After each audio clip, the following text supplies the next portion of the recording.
with Jonathan Bailey starring as Richard II and Tom Hiddleston appearing in Much Ado About Nothing. Stefan Kyriazis will be here to give me his take. Before all of that, your news headlines with Tatiana Sanchez.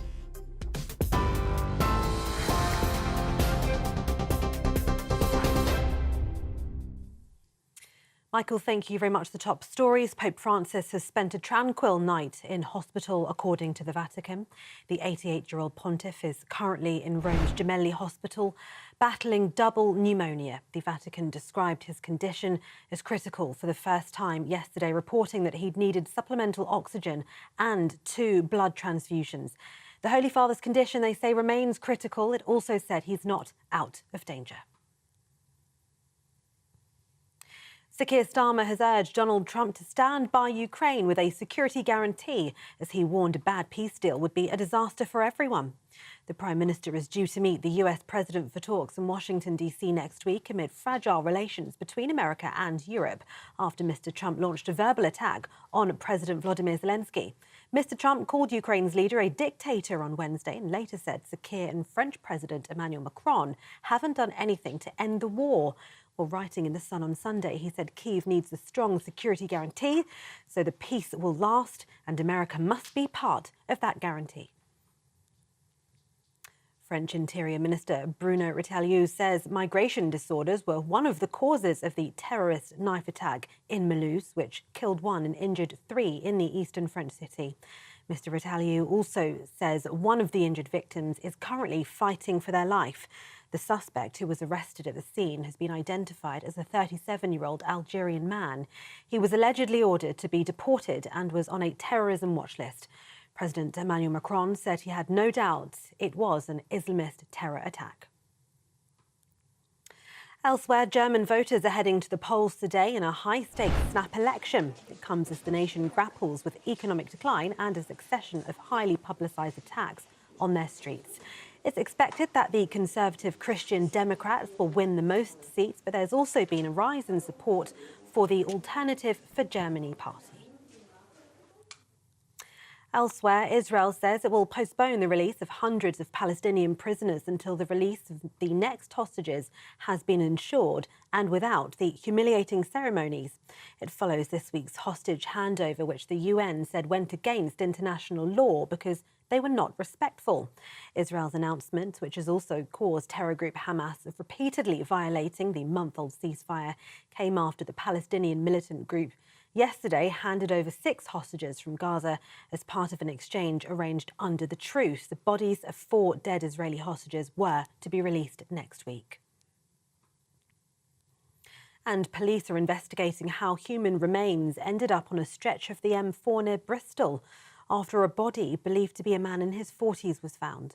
The body was found between Junction 20 at the Almondsbury interchange with the M5 and Junction 21 near Orkley in South Gloucestershire. Avon and Somerset police have urged anyone who was travelling along that stretch of the M4 and thinks they may have valuable information or dashcam footage to get in touch. And those are the latest GB News headlines for now. More from me in an hour.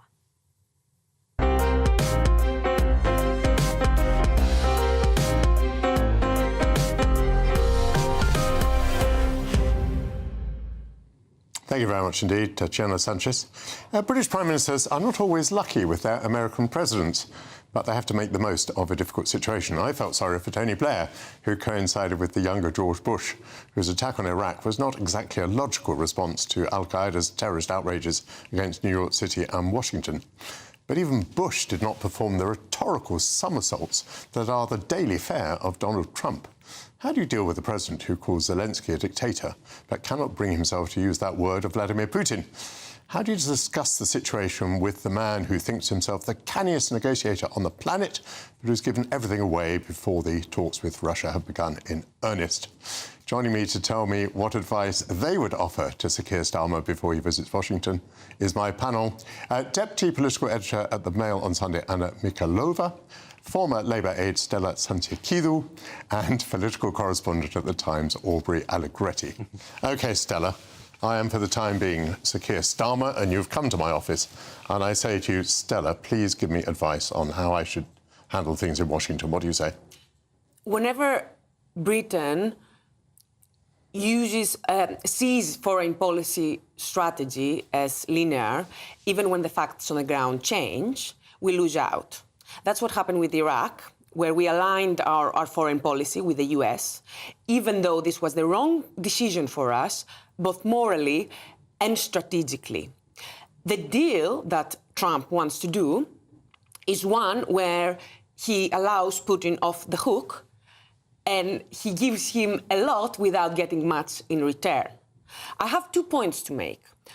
One, Brexit has left the UK in a weaker position because we used to be the negotiators between the European continent and the US. This is no longer a position that exists. And secondly, because the EU no longer has our back. If I were advising the government, and I do not envy their position, I would make it clear that Trump is a playground bully. And playground bullies only respond to strength. May I stop you there? Yeah. Let's take your point at face value. They only respond to strength. Does Britain have any strength? What is the strength that Britain can produce? We need to at that take the meeting? lesson. We need to take the lesson from Mexico and Canada, who stood up to him when he was being completely irrational, and they worn him down. He backed down. And we need to no longer serve the US's economic interests. And I'm disgusted, and Kemi Badenoch and Nigel Farage, who throughout this week have been flattering him and sucking up to him. Nigel Farage is in the US. Everybody has been flattering President Trump. Anna, tell me, Stella's proposition is that Starmer should challenge Trump and tell him that he's got things wrong and give a display of strength. Is that your advice too? No. What is your advice? I think I agree with Stella that Donald Trump does take a bully approach and bullies respect strength. But in this specific meeting, which is so crucial, the approach has to be, if Keir Starmer goes in and lectures him, he will just get shown the door. Or worse, he'll be humiliated in the press conference. So what I know from speaking to the people around Starmer yesterday is the advice he is getting is to be firm on British values, so to make it very clear that Britain stands with Ukraine, for example, what Britain's position is, and what Britain's position is on the war in Europe and why Europe needs defending, and the importance of that. So to be firm and confident, but also to be very nice to him in person. Because hence why Keir Starmer is going with the offer of a state visit. Right. Where does the firmness and confidence come from when we don't have the forces to make a serious contribution to European defence? I mean, I agree. The confidence has to come from wherever it can. And what is being done is there's a package that will be unveiled of additional sanctions on Russia this weekend. There will be a few other points. So obviously Keir Starmer is going with his pledge that Britain is ready to put so-called boots on the ground if needed to, if there is a peace deal. However, none of those details have been worked out, but the mere point of that is something that is meant to resonate in Washington and show that Britain is more ready to play a proactive step. And he is expected to set out a path to boosting defence spending. Now, obviously, the big debate is how does that actually make an impact when all of our conversation within the UK and the UK government is how do you find the money, those billions, to get to 2.5%, which is pledged already in the election? But when you speak to the defence establishment, that is nowhere near enough, and it's not even. We're not even in the right ballpark of what we need to be. If I were the Prime Minister listening to your advice, I would say you've drifted some way away from what would help me in the meeting. Aubrey, you are reluctant as a journalist to give opinions sometimes, but tell us what you would advise the Prime Minister to do. I think in some senses the meeting is quite straightforward in that Trump has made crystal clear what he wants, which is increased defence spending, not just from the UK, but from most other NATO members. And the UK is quite strongly positioned to say that we cajoled and encouraged much more NATO countries to start meeting the 2% target, and that we can continue to do that, so that this is not just a responsibility that lies on the UK. The UK and NATO more broadly can offer to do more burden sharing, to sort of pick up some of the slack, if you like, of the US military presence in the European sort of North Atlantic area, allowing Trump, and this will be the argument made, to redeploy lots of, billions of pounds worth of equipment and troops over to the Pacific so that he can appear tough on China as well. So I think, actually, it's quite straightforward. Try and cut out the noise. This is different from the sort of first Trump administration, when everyone was being slightly buffeted in a more chaotic way because they didn't quite realise the magnitude of how chaotic he was. Now we know what he's like. Actually dealing with him is more straightforward. But Britain and Europe, the rest of Europe, believes that we're headed for an unfair treaty. They believe that the Ukrainians are going to lose their territory, that they're going to be even blamed for the war, that Zelensky is being described as a dictator, that Putin is not. I mean, is there anything that can happen in Washington this week that prevents Europeans from helping to impose a treaty that they regard as fundamentally unjust?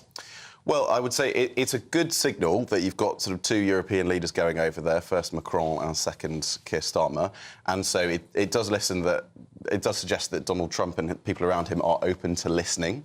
Obviously, they were excluded from the talks in Saudi Arabia, so there's a sort of bun fight to try and become involved. But I think, again, it's bluster. It's the way Trump behaves and he acts, right? He sort of makes a big move and then expects everybody else to sort of catch up with him after and try and, go out of their way to try and make things better for him and easier for him. So I think it's part of the Donald Trump playbook. I wouldn't say it's sort of game over for the West just yet. Stella, what's your answer to that question? Is there any chance that the Europeans can stop this being an unfair deal of which the Europeans disapprove? Well, the people around Trump know that he cannot entertain the deal with Putin where he gets everything he wants, because Zelensky will not accept that. Ukraine does need to be a part of that. So at some point, he too will have to become realistic.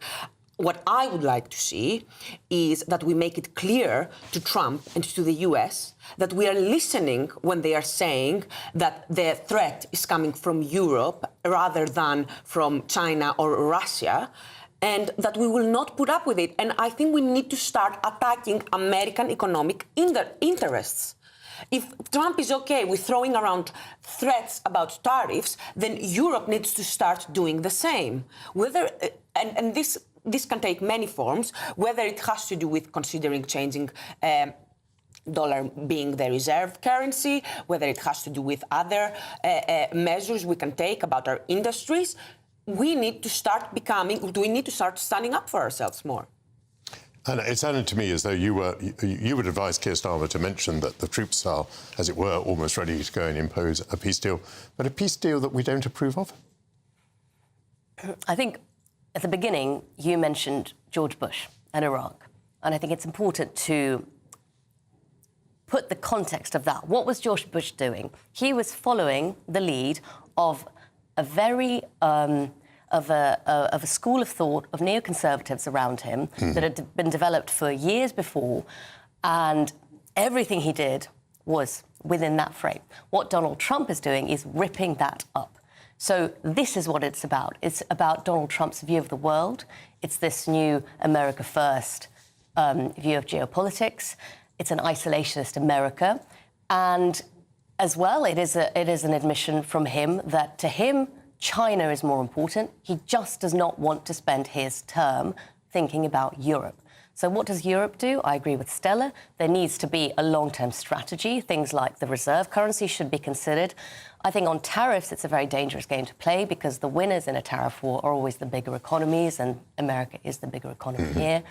But I think there needs to be long-term planning, because if Europe is concerned about continuing to build up this strategic approach, then America just has to be less of a part of that. Aubrey, there's a big moment in history. Tell us what you think comes out of this. I mean, for instance, does higher defence spending in Europe come out of this?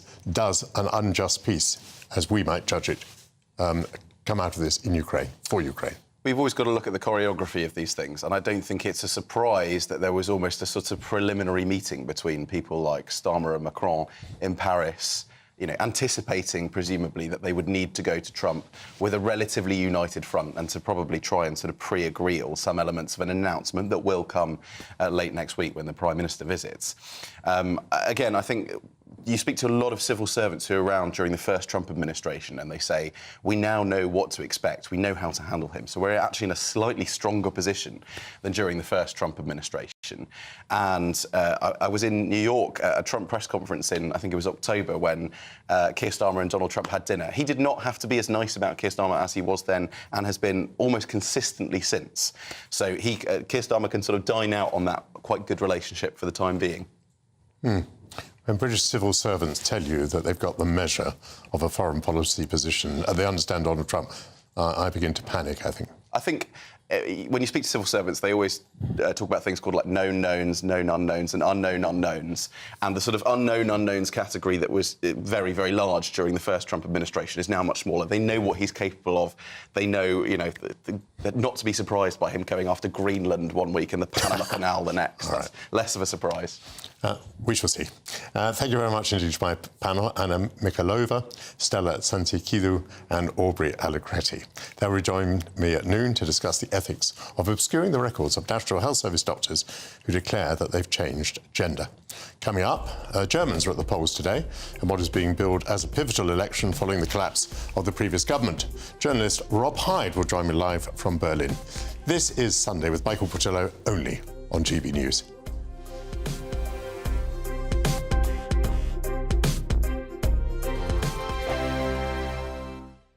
If you want your news to be straight talking, this is the nightmare for the Conservatives again. down to earth, It's not just Nottingham where this is happening, is it? and most importantly, honest, Hard-working, middle-class taxpayers, they'll get their book thrown at them. then catch me, Martin Daubney, Monday to Friday, 3 till 6 p.m. on GB News, Britain's news channel. This is GB News, Britain's news channel. Lately, it's getting much better. The people getting more educated in terms of overall well-being of the skin health rather than temporary aesthetic treatments. Because most of the treatments in aesthetic, it doesn't change the texture of the skin. It just gives like volumetric result or remove the wrinkles temporarily. So what are the most popular treatments that people are after? According to a statistic report, first is anti-wrinkle, then dermal filler, then energy-based device. Yeah. But lately, biostimulators also became very popular. And what do you mean by biostimulators? Biostimulator, any substance that can change the texture of the skin, or like it will lead to postpone the aging process, or proliferate more collagen, increase the elasticity of the skin, such as polynucleotide or exosome, or different vitamins and minerals in the form of mesotherapy considered as a biostimulator. Turkey's a particularly popular destination because the costs are so much lower. There have also been a lot of horror stories about what can happen when things go wrong, even people dying from post-surgery complications. What would you advise people? Choose as a practitioner or surgeon very carefully and never prioritize price over quality. This is your face after all, your body after all. And mistakes can be reversible. It can be irreversible. And sometimes it's not like a booking restaurant or hotel. It's a sensitive matter that can affect their confidence and skin and body for life. So they need to choose very wisely. They need to search what kind of methodology that particular surgeon, they perform the treatments. Are they using any safety tools? GB News, the People's Channel. Headliners on GB News 11 p.m. every night. It's got 3 top comedians going through the next day's newspapers so you don't have to read them, which is great. That's a good point. He's lying. I mean, maybe he's not lying. That's Headliners every night from 11 p.m. and 5 a.m. as well on GB News, Britain's news channel. Join me, Nana Akwe, for an informative, interactive news programme with a difference. It's fun. No, he didn't say that, Dave. I'm so surprised. I think there's an element of truth to that. Join me from 3 p.m. every weekend, only on GB News, Britain's news channel.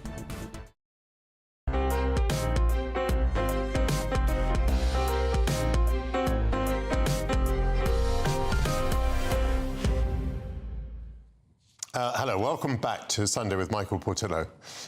German people are at the polls today, voting in what is being billed as a pivotal general election following the collapse of Chancellor Olaf Scholz's coalition government in December of last year.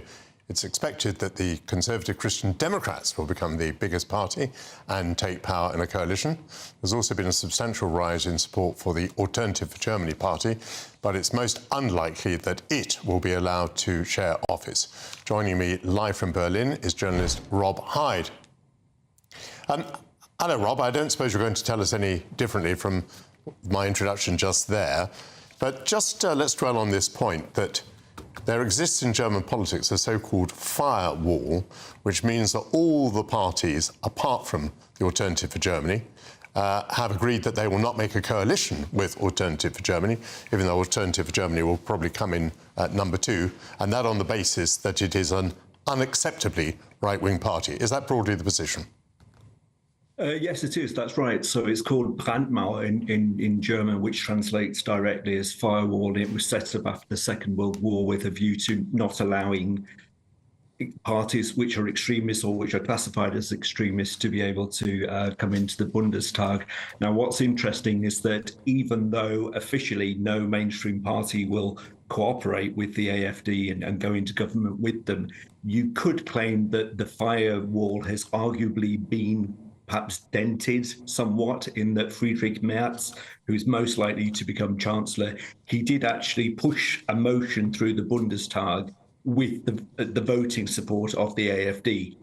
He got a lot of criticism for that, but that's how things are at the moment. Is there much criticism in Germany of the firewall policy? I mean, it looks like the Alternative for Germany is going to get about a fifth of the votes.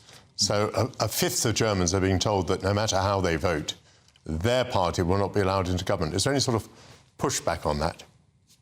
Absolutely. I mean, there was in Dresden, the CDU Bundestag delegate there, Markus Reichel. I spoke to him, and his constituency office was actually attacked, and it was seen there as a kind of public revolt or whatever, and it was damaged. That the facade of the building was damaged, and actually a police investigation was launched as a result. But no, I think there's definitely widespread frustration because basically people are going to vote CDU, as you rightly said, and then AfD, but you're not really going to end up with a coalition which reflects this demand for a tougher stance on migration. You're most likely going to end up with a coalition which is going to be with the Social Democrats, the SPD, possibly also with the Greens, and it could even also be with the Free Liberals. So, quite frankly, it could end up a real mess. You must have considered this question quite carefully. What would you say is the relationship between Alternative for Germany and Nazism? Or, to put it another way, what is the attitude of the Alternative for Germany to Nazism? It's a difficult one because, I mean, I can really understand a fear. So, for example, I've interviewed several times. It's Professor Reinhold Schramm, and he's the chairman of the Jewish community in Erfurt. And Erfurt is where the AfD actually won the regional election. And he says, look, you know, this is really frightening.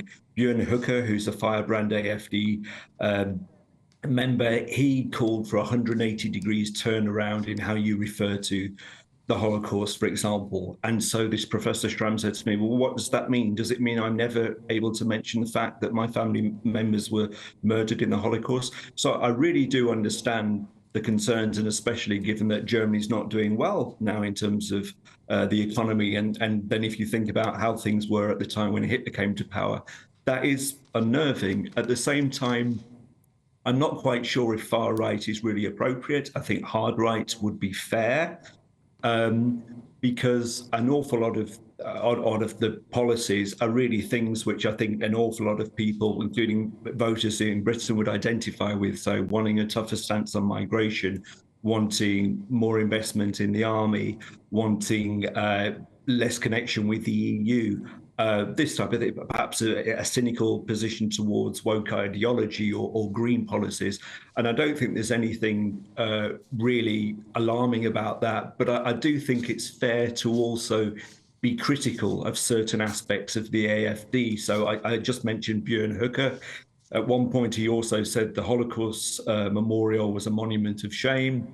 He also used the phrase Alles für Deutschland, which was actually used by the Nazis.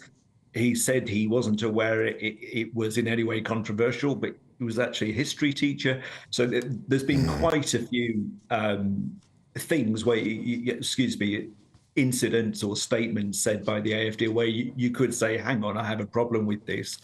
What I don't think is really fair is when people have also dragged up the family history of some members, because yes, some of their grandfathers were going to have been Nazis, given that that was the political regime. But I don't think it's really fair to sort of target, descendants of Nazis.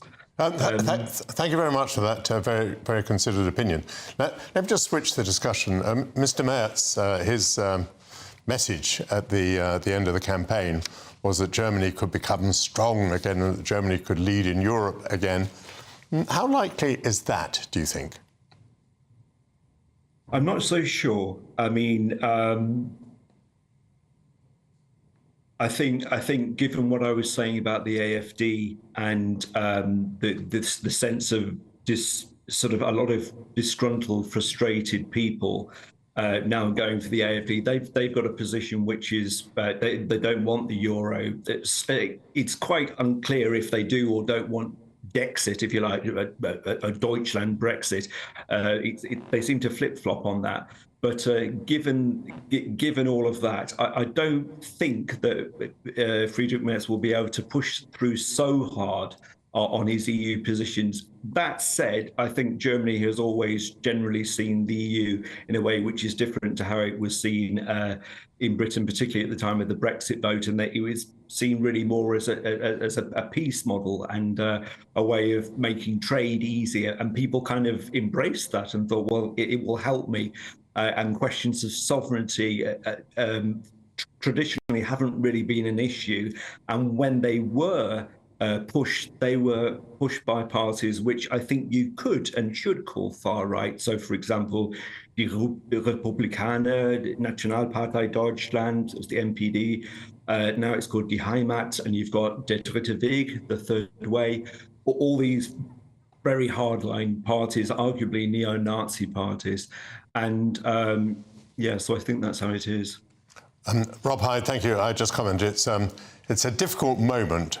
I mean, given where we are with Putin, with Trump, with Zelensky, difficult moment for Germany effectively to be out of the picture as it tries, after today's election, to form a new government of some sort. Thank you very much, Rob Hyde. Coming up, a new film on the German theologian Dietrich Bonhoeffer, who was killed by the Nazis. The film had its gala premiere in London last week. The filmmaker and director Todd Komarnicki will be here with me to discuss the film. This is Sunday with Michael Portillo, only on GB News.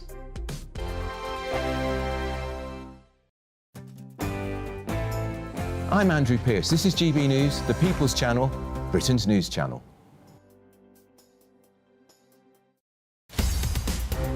In the GB Newsroom, we bring you the news as it happens. With our team of dedicated journalists across the UK. We're ready to keep you up to date with what's happening every half an hour, every single day.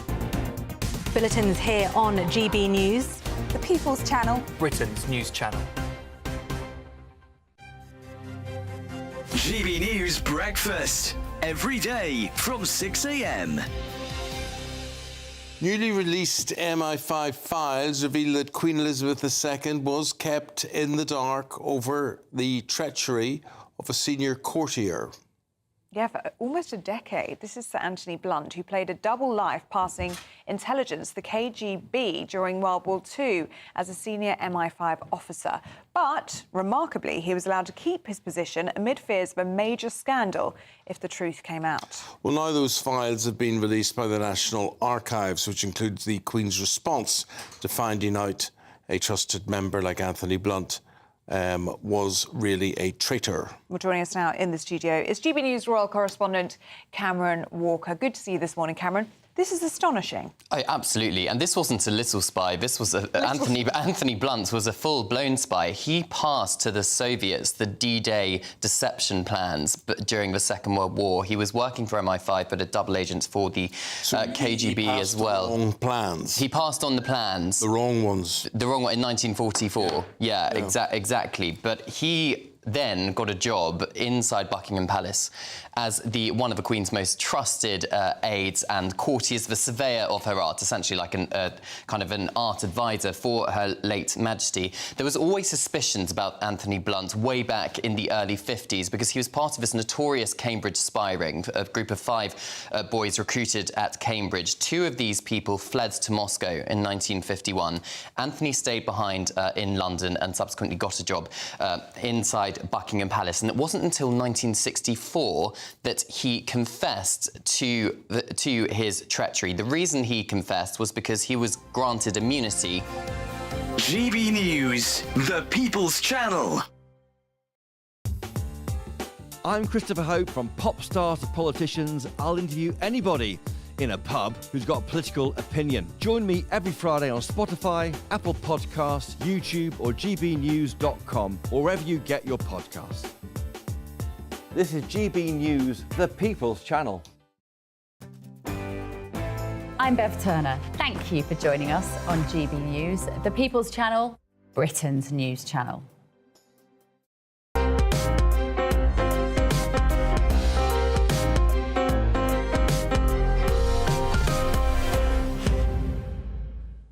Welcome back to Sunday with Michael Portillo. A new film on Dietrich Bonhoeffer, a German pastor and theologian who opposed the Nazi regime, had its London gala last week. Bonhoeffer was a key founding member of the Confessing Church, and his 1937 book, The Cost of Discipleship, became internationally recognised. Bonhoeffer resisted Hitler and spoke out about the impact of Nazism on the church. He was eventually arrested and executed by the Gestapo in 1945, just 2 weeks before the end of the Second World War. The film will also premiere in Ireland and Britain on March the 7th. The film's writer and director, Todd Komarnicki, joins me now. Todd, it's absolutely marvellous to see you. Oh, thank you, Michael. So, tell us a bit about Dietrich Bonhoeffer. Well, I think the reason that people are drawn to him, and I was drawn to him, is because he lived the way we would all hope we would live in extremis. When the grenade goes down, who's going to jump on the grenade? And, of course, most of our lives we're not really asked to jump on a grenade. But he did. And he did it with deep humanity. He wrestled with his decisions. He wrestled with the fact of throwing in with the resistance. But he always went back to his faith in God. That was the calling he felt to speak out against Hitler from the start, from 1933. Part of the context is that the Christian churches did not oppose Hitler in the way that Bonhoeffer would have expected and demanded of them. So as Hitler is laying out plans for more and more anti-Jewish legislation, the churches are broadly supportive of the Hitler program. Bonhoeffer, exceptionally, is not. That's such a striking point about a part of history that's not discussed in America, certainly. What happened immediately upon his rise, Hitler saw that with only 33% of the Politburo, how did he get real power, dominant power, and he went after the churches. And the churches at that time were very quick to acquiesce, and they traded, as I say in the movie, full pews for full hearts. And it's shocking when you look back at how quickly they essentially nationalized religion as opposed to living out the faith that they were supposed to be teaching. And Bonhoeffer, from the beginning, from very early on, was making defiant speeches and pronouncements, obviously putting himself in danger from the start. I love that he was 27 and that he was cocky and that he went up against the direction of his church leaders and essentially threw the Gestapo out of church. And he painted a target on his chest that was on there for the last 12 years of his life, but he never wavered. Even when he personally had questions about it, he kept going in the public as the man who would go toe-to-toe with the devil. Now, there was a plot to kill Adolf Hitler. What is the connection between Bonhoeffer and the plot to kill Hitler in 1944? Well, there were multiple plots. The Valkyrie plot is the most famous. He wasn't involved in that one. There was one on an airplane. This was the first ever suicide coat, which would later become suicide vest. First one ever built.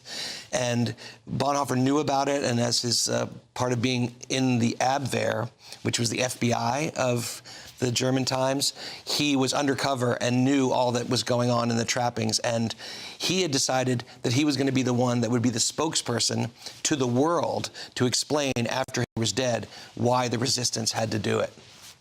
As part of the long title of the movie, you use the word assassin, describing Bonhoeffer. Some controversy over that. Can you validate using the word assassin about Bonhoeffer? I cannot, because it wasn't my choice to use the word assassin. Oh, that's very interesting. Yes. The name of the script was God's Spy. Mm-hmm. The distributor changed it to Bonhoeffer, and they insisted on this subtitle that included assassin. They had made a decision that, it was really an AI-based decision, ironically, but it was a decision that people were more activated of a poster that had this unknown name but had the word assassin. Mm-hmm. And so they pressed, and much against my wishes, put assassin in the title. So I've never wanted it, and I think it's a bad idea. How very, very interesting, and how very, very frank of you. I didn't expect you. You've disarmed me with your frankness. What was Bonhoeffer's attitude to the assassination?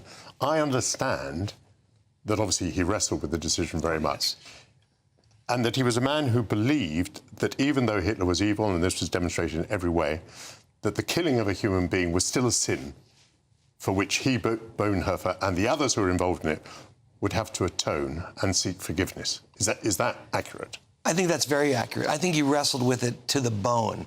And I often talk about his faith as being a Garden of Gethsemane faith, that like Jesus in the garden before the crucifixion, even though Jesus knew he'd come to die, he still asked God to let the cup pass from him.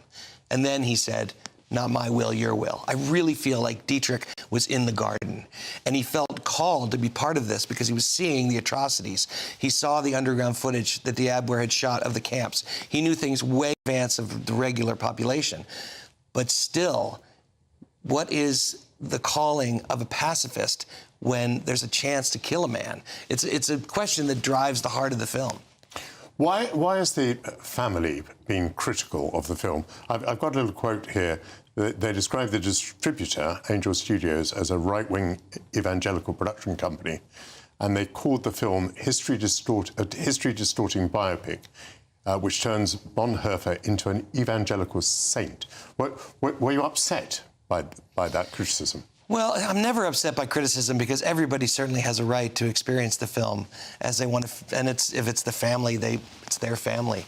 I'm very clear that I did not set out to make the definitive Bonhoeffer. I made my Bonhoeffer.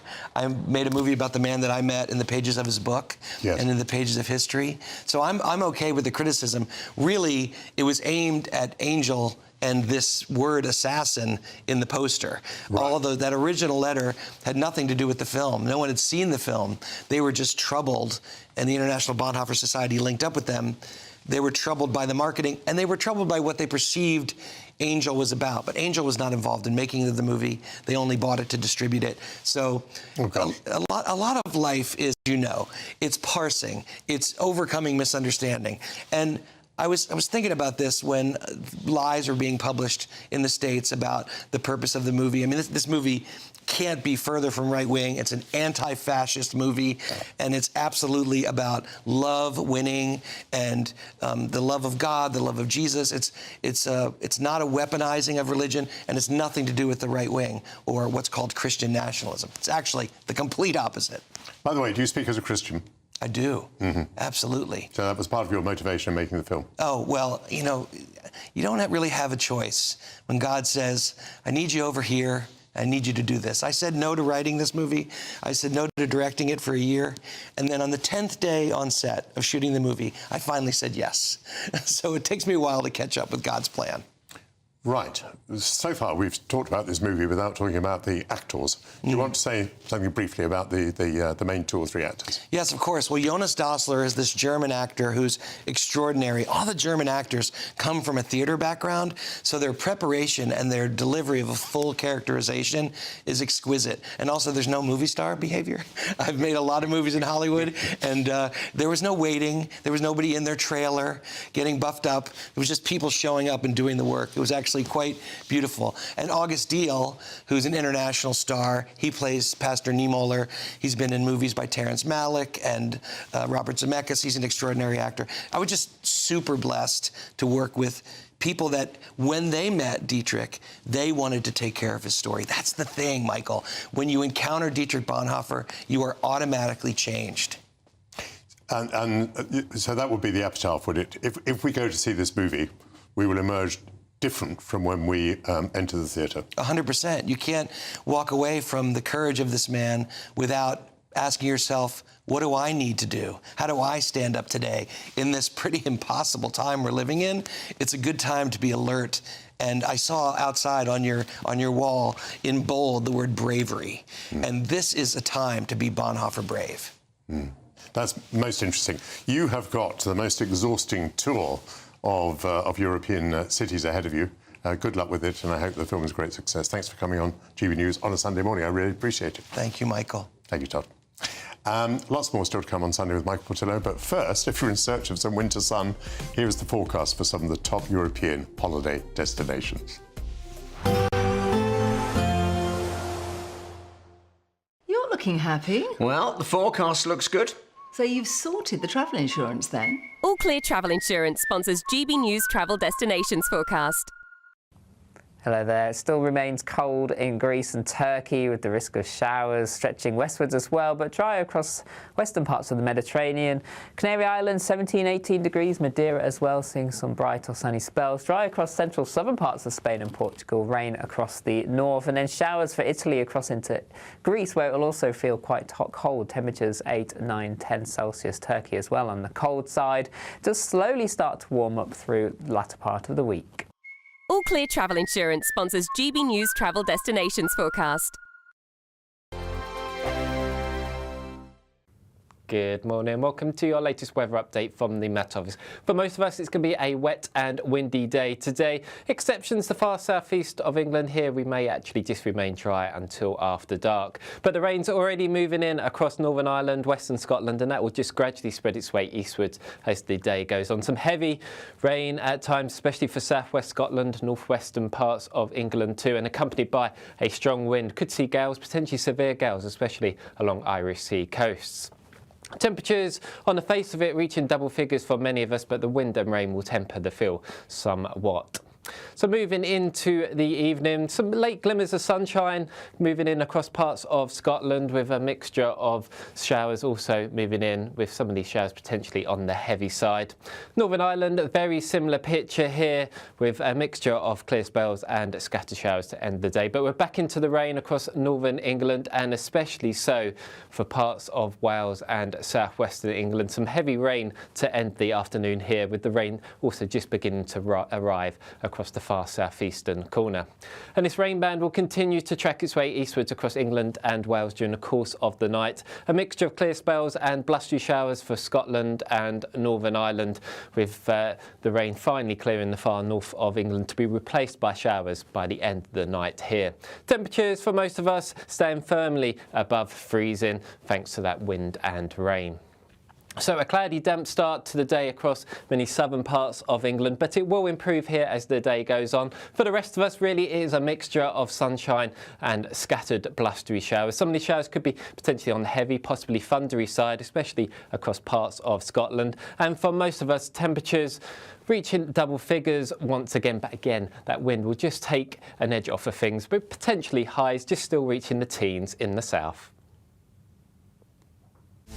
This is Britain's Newsroom, where your voice matters. It's just astonishing. With expert analysis and honest opinion, we don't just keep you informed. We bring you unique perspectives you won't see anywhere else. Can't argue with any of that. When the news happens, It happens here. On Britain's newsroom, weekdays from 9:30 a.m. Only on GB News. Headliners on GB News 11 p.m. every night. It's got 3 top comedians going through the next day's newspapers so you don't have to read them, which is great. That's a good point. He's lying. Maybe he's not lying. That's Headliners every night from 11 p.m. and 5 a.m. as well on GB News, Britain's news channel. Join me, Nana Akwe, for an informative, interactive news programme with a difference. It's fun. No, he didn't say that, Dave. I'm so surprised. I think there's an element of truth to that. Join me from 3 p.m. every weekend, only on GB News, Britain's news channel.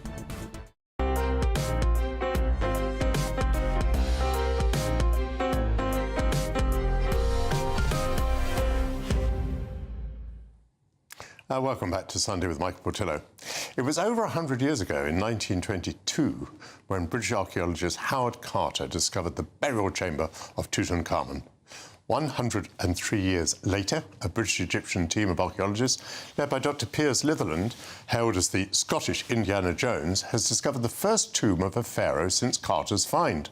King Thutmose the second's tomb was left undiscovered, and he was of the 18th Egyptian dynasty. It is the last of the 18th dynasty tombs to be discovered. Now, someone who's visited the site of Luxor this week is the archaeologist and former Minister of State of Antiquities Affairs for Egypt, Dr. Zahi Hawass. Dr. Hawass, very, very good to speak to you. Tell me, first of all, about your excitement about this discovery. You know, first of all, I went to Luxor and I saw the tomb. The tomb was completely damaged, completely by the flood. Because the flood, I mean, there is no scenes at all can be seen or any artifacts. The most important evidence inside the tomb is hieroglyphic inscription. It's saying that Queen Hatshepsut made this tomb for King Thutmose II. And this is a very important proof that this tomb belongs to Thutmose II. But I do really have a question now. Why he's the only king that buried in the Western Valley? Why not other kings? Even Hatshepsut buried her tomb, gave it 20 in the Valley of the Kings. But I can say it's very important discovery. We located now the tomb of Thutmose II. We are still need to locate the tomb of Amenhotep the first and the tomb of Ramses VIII. This is the only 2 kings. Their tombs were not found yet. Tell me a little bit about this king whose tomb has been discovered. For instance, did he reign for very long? What was his relationship to Hatshepsut? First of all, Thutmose II is the son of Thutmose I, and he was the brother of Queen Hatshepsut. Actually, Thutmose I appointed Thutmose II to be the king, and the Thutmose II was married to his sister, Queen Hatshepsut. But she was so strong lady, she controlled the country. It seems that Thutmose II was a really weak character, and this is why after his death, he appointed his son, Thutmose III, but he was a boy. But Hatshepsut had the power, and she ruled the country for 22 years after the death of Thutmose II. What is the significance to you of the discovery of this tomb? Is this the last tomb of that dynasty to be discovered? No, I am still excavating now in the Valley of the Kings. I'm searching for the tomb of Amenhotep I and the tomb of Ramses VIII. And also, you have to know that the queens of Dynasty 18 and the children of the kings of Dynasty 18, their tombs were buried somewhere. And this is what we are working right now. I'm excavating in the Valley of the Kings now, hoping that I will discover the tomb of Queen Nefertiti. Absolutely exciting. We all grew up learning at school about Howard Carter's discovery of Tutankhamun in 1922. Do you think that these discoveries are comparable in excitement and in importance to the discoveries of 1922? Yes, of course. You know, the tomb of Tutankhamun is still the only tomb in the world that the children and people all over, they know this discovery. Because inside the tomb, Howard Carter was a great archaeologist, and he excavated 5,398 tombs. It is the hope of all of us, me as an archaeologist, working in the Valley of the Kings, to be able to discover another intact tomb in the Valley of the Kings. Which teams are working there now? You've been talking about your own work. I am working now with my team, Egyptian team, working in the Valley of the Kings. I did discover 2 tombs until now. One tomb in the West Valley called it's KV65. It is not a tomb for burial. It was a tomb that the ancient Egyptian stored all the artifacts to make a tomb. And I found another tomb in the East Valley, KV66. It's an empty Dynasty 18 tomb, but we do not really know the owner of this tomb. I'm still working with my team, Egyptian team, in the Valley of the Kings right now. But I discovered next to the Valley of the Kings a major discovery, which is the Golden City that was built in the reign of the grandfather of Tutankhamun, Amenhotep III. And then there are other international teams working there as well. May I ask, are you working competitively or are you working together? I'm the only team. I'm the only team working in the Valley of the Kings. But Perth, the one who found the tomb of Thutmose II, is working in the Western Valley. Yes, and you made the point about some of these tombs being very distant one from another. Why is that intriguing? Why is that significant? Why are you puzzled by that?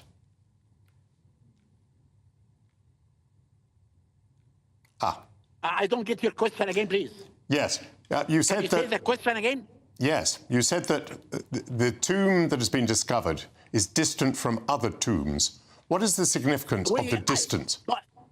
This is really a big question. I don't know why Hatshepsut buried her husband in this valley, and she never been buried beside him. She was buried in the Valley of the Kings, and we don't really know. Still, the expedition under Pierce is working, and maybe something important can be discovered to reveal to us the mystery of the discovery of the tomb of Thutmose II.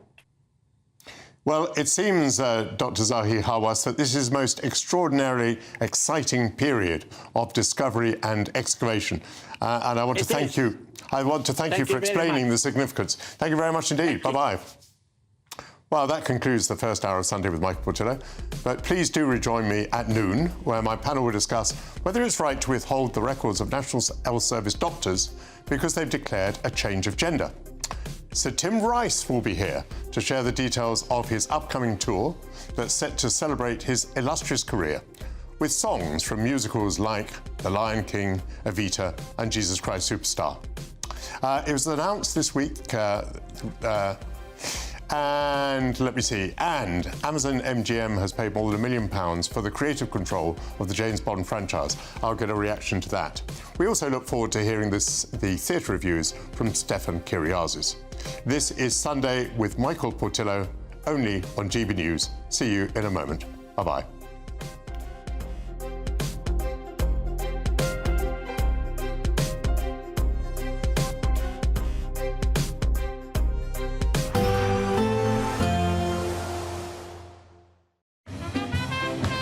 There will be a light breeze in the morning, leading to a warm front. Boxed heat pumps, sponsors of weather on GB News.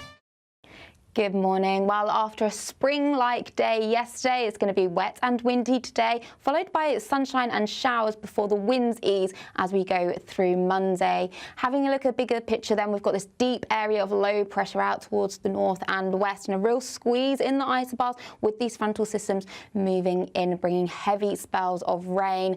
There are wind warnings and rain warnings in force across the country, so do keep an eye on those with heavy and persistent rain, especially across the hills in the west, north northwestern England into Wales and the southwest of England, especially for southwestern Wales too.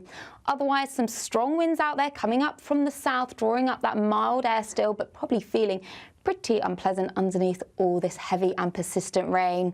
So as we go through Sunday evening, we still hold on to this rain. It will really linger across parts of southern Wales and across parts of southwestern England. So do take care here. There could be disruption and spray on the roads. Behind that, across Northern Ireland and parts of Scotland, it's going to be a case of clear skies, but also some blustery showers moving through.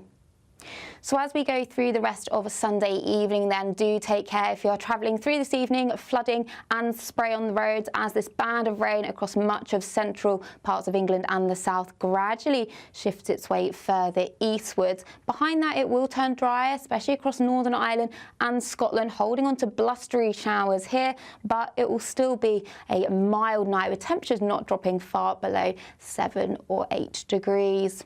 So a damp and dreary Monday morning, especially across southern parts of England, with the band of rain moving its way eastwards. Behind that, turning drier for most of us on Monday, still with a few showers around, blustery and heavy in the northwest of Scotland. Otherwise, it should be feeling pleasant in any sunny breaks, highs of up to 14 degrees. Even though we'll see a cloudy start, it'll be a bright outlook for the rest of the day. Boxed Solar, sponsors of weather on GB News.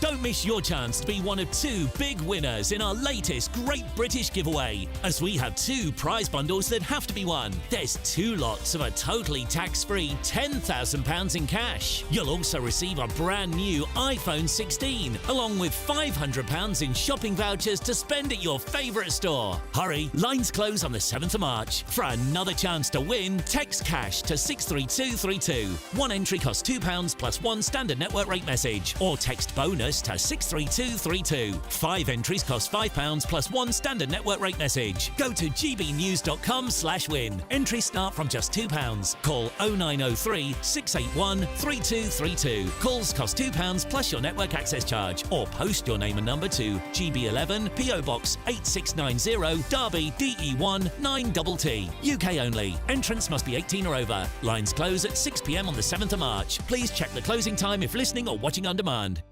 Join me, Camilla Tominey, for a frank and honest discussion with those in power that cuts through the spin and gets to the heart of the issues shaping our nation.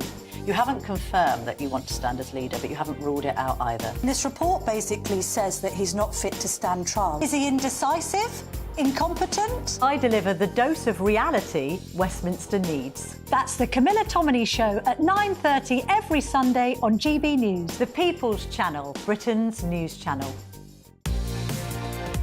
Mornings don't have to be tiresome, especially if you have the right company. Wake up to news as it happens, opinion and debate, and of course, a little bit of entertainment too. Because when the kettle's on, we're on. That's Breakfast on GB News, a show worth waking up for. Every morning from 6 a.m. Only on the People's Channel, Britain's news channel.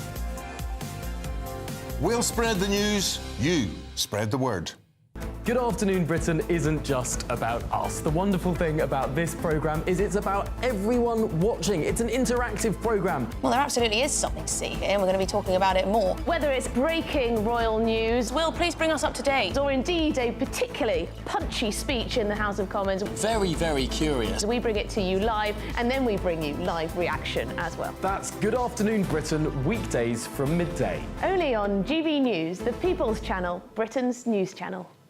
Hi, I'm Michelle Dewberry, and my show is your opportunity to cut through all the noise and dive in headfirst to some robust debates. Ideas clash. Situation, isn't it? No, because the failure is you're deliberately avoiding my point. Nothing's held back. And if you think this is the end of it, wait for more. And we do not shy away from the difficult stuff. Sometimes I want to shake people and say, if only you understood. So join me on Jubes & Co. weeknights at 6 p.m. only on GB News, Britain's news channel.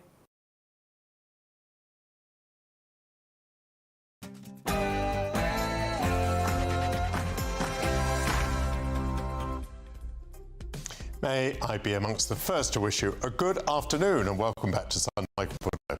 As milder, more pleasant days approach with the coming of March, we are set to enjoy another hour of politics, culture, musical theatre and current affairs.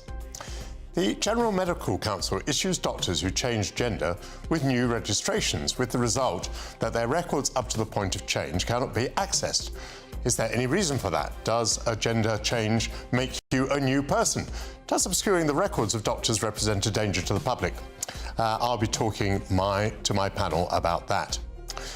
Musical theatre legend Sir Tim Rice will join me on the programme to discuss his illustrious career and how he'll mark his exceptional achievements in a new stage show that will tour the country.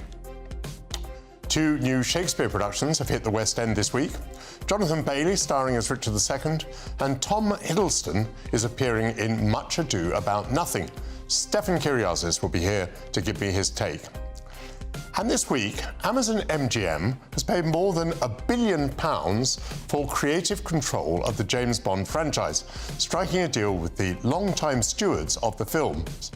I'll be speaking to a Bond expert to hear concerns over the future of 007. But before all of that, your news headlines with Tatiana Sanchez.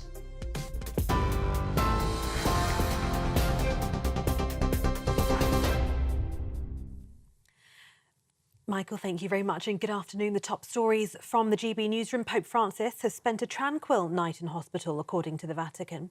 The 88-year-old pontiff is currently in Rome's Gemelli Hospital battling double pneumonia.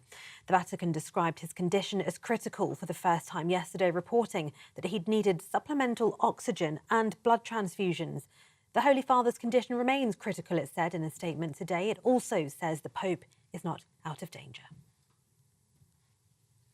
Prime Minister Sir Keir Starmer has condemned what he calls the dangerous right-wing politics of Reform UK in a speech in Scotland. In the speech, which follows weeks of high polls for Nigel Farage, the leader of the party, Mr Starmer warned that Reform UK is not the answer for Britain. A dangerous right-wing politics, even here in Scotland, that will say they are the ones who can tilt politics towards the interests of working people. They claim to be the party of patriotism, but they're fawning over Putin. No, they are not the answer for working people in Britain. Sir Keir Starmer has urged Donald Trump to stand by Ukraine with a security guarantee, as he warned a bad peace deal would be a disaster for everyone. The Prime Minister is due to meet the US President for talks in Washington, D.C. next week amid fragile relations between America and Europe. That's after Mr Trump launched a verbal attack on the Ukrainian President Zelensky. Mr Trump called Ukraine's leader a dictator on Wednesday and later said Sir Keir and French President Emmanuel Macron have done nothing to end the war. Writing in The Sun on Sunday, he said Kyiv needs strong security guarantees so peace will last, and America must be part of that guarantee. Well, during his speech at the Scottish Labour conference today, Sir Keir also launched a staunch defence of Ukraine. Instability in Europe always washes up on our shores. And this is a generational moment.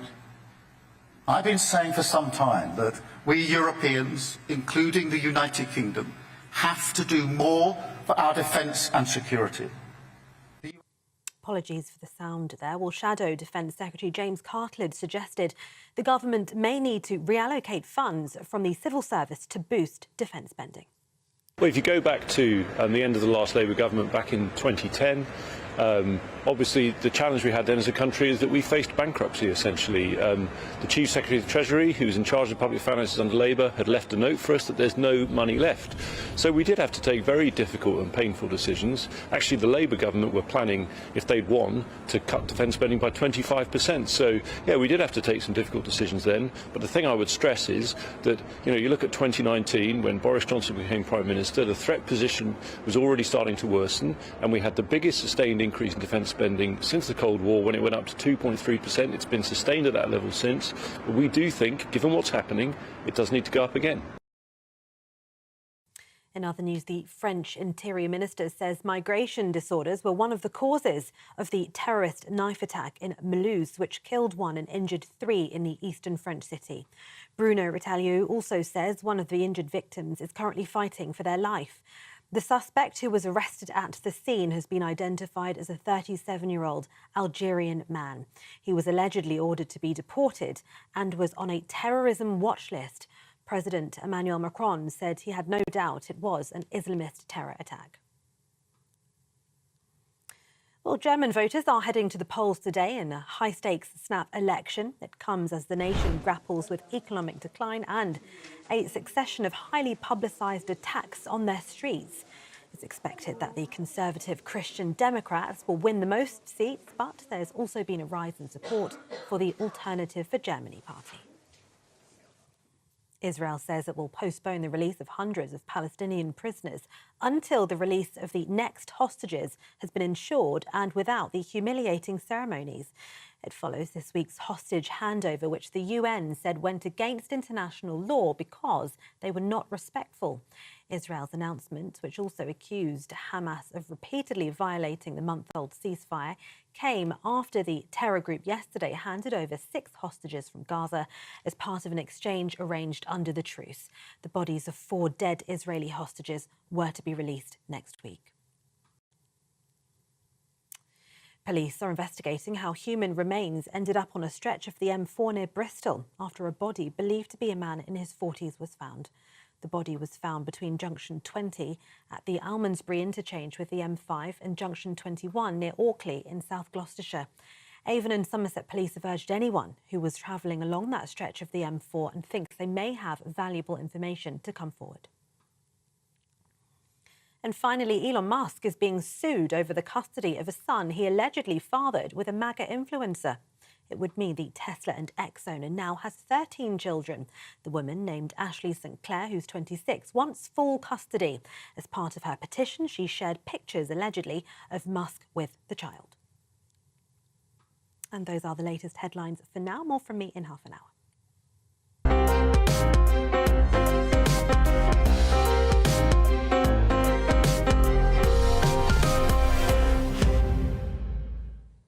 Thank you, Tatiana Sanchez. The General Medical Council issues a new registration to a doctor who declares a change of gender. The doctor's records before the change become inaccessible, as though the doctor were a new person. But as at least one journalist has pointed out, if you're a new person, are you qualified to practice since your certificates were obtained under a different name and cannot now be used?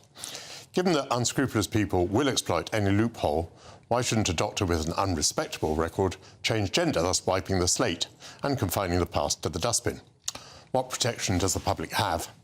At an ethical level, does my panel feel that a gender change makes you a new person? Joining me again are Deputy Political Editor at the Mail on Sunday, Anna Mikhailova, former Labour aide Stella Sanchekidou, and correspondent at The Times, Aubrey Allegretti. And I'm going to start with you. What's your reaction to this story? Are you surprised that new certificates are, or certainly may be, issued to doctors on the change of gender? I am shocked by it. I'm not surprised by it, because the beauty of the NHS is there are many, many inexplicable things that happen, particularly with data for some reason and computer systems, that doesn't quite seem to add up. So the bizarre thing with this story is a doctor can change gender, but then their whole record as a doctor is not only not transferred, it actually still exists under their old name, and then they get a new certificate and a new name, new gender and everything. So it actually appears that the old doctor still exists, and then there's a new doctor, effectively. And one of the things that is not transferred, and that is any record of complaints. So I think it would be incorrect to say that this is anything to do with doctors doing this by design. This sounds like an administrative error of the GNC. And well, it's an administrative policy, I would say, wouldn't you? Well, I don't know. I mean, West Streeting has said that it is completely within their power to correct it, to make the records transferable, while also being within the ramifications of the Equality Act. So the Health Secretary seems to say that it should be possible. It sounds almost like an IT problem. And having reported on the NHS before, that rings true, that you can have the Health Secretary say one thing, and then the levers seem to not actually exist to make things happen and change policy quickly. So I suspect it's something that will be corrected, but just there's a bit of a lag for some reason within the NHS. Interesting. Aubrey, do you think there's a genuine danger here? I mean, it appears that if a doctor applies for a new position, those who are interviewing the doctor will not have access to that doctor's records before the doctor changed gender. And in that record, there might be disciplinary matters, for example, of which the prospective new employer would like to be aware. Do you see a danger there? Certainly, and I mean, I come at this from a journalistic perspective. So we, want maximum sort of transparency and accountability. And as a journalist, if you were trying to look into a doctor against whom there were complaints made, then you would like to be able to see the history of their employment practice. And so I would suggest that it's perfectly sensible. You should be able to see complaints made about somebody when they identified, under a different gender and potentially with a different name as well. As Anna says, it seems like quite a straightforward error, if that's what it is, to correct. And of course, the worst thing that can possibly happen in the medical establishment when anything goes wrong is that it's kind of covered up or people don't like to talk about it. So sunlight is always the best disinfectant. It's, a phrase, but it applies in this case as well. We don't want people to sort of hide anything up, and it might not be necessarily for any sort of nefarious purposes, but we want to be able to see categorically, complaints made against them, how they were dealt with, so that we can respond and be informed both as journalists and as patients as well. There may not be anything nefarious, but people take advantage of loopholes. And so, I suggested this in the introduction, that if a doctor knows that on the change of gender, the old records are no longer accessible, if the doctor has a poor record, there is an incentive there to change gender. It's a very good way of wiping your slate. It could well be, and if there were such cases of that having happened, then we could discuss those. So far, it seems like a theoretical problem, and one that certain campaigners are interested in solving because they fear that that could be what happens. But I don't think anyone's suggesting it has happened yet. So there is still time for a perfectly sensible, straightforward, easy fix and solution to avoid that happening. Stella, you look mildly volcanic. I'm infuriated because this is exactly why we can't talk about topics that make good headlines. The GNC has already changed this. They have already updated their statement and they have said the records will be transferred. They have also said so far there were only 60 cases where a doctor has tried to change their gender. None of these cases had someone who had a misdemeanor in the record. And they said if there was such a case, the Council would have to consider how they would balance the Equality Act's regulations and also the interests of the public, which means that it was perfectly within their ability to keep those records public. It's just that there wasn't such a case so far. Sorry, no, go on for a bit, Rob. The real issue for me here, and what this shows is, we keep on talking about a high-trust society. And there are two things that erode the high-trust society in the UK. One of them is the fact that the previous Conservative government allowed unplanned, uncontrolled immigration. And some people in this mass immigration were people who do not share British values. And of course, the left contributed to this because they were we were unwilling to discuss this problem without levelling accusations of racism. But the second, and just as important problem, is that the right, the Conservative Party, Reform, they keep on undermining the institutions that in the UK we used to hold in high regard.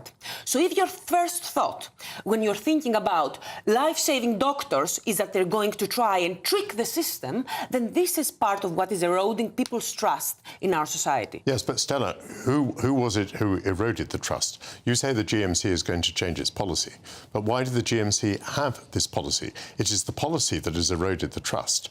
And if the GMC is changing policy now, as you say, could that be, perhaps, because the press exposed it? It seems to me that it was because they were changing their names, that it was literally just a lack of capacity, like a lack of tech capacity, like an administrative error.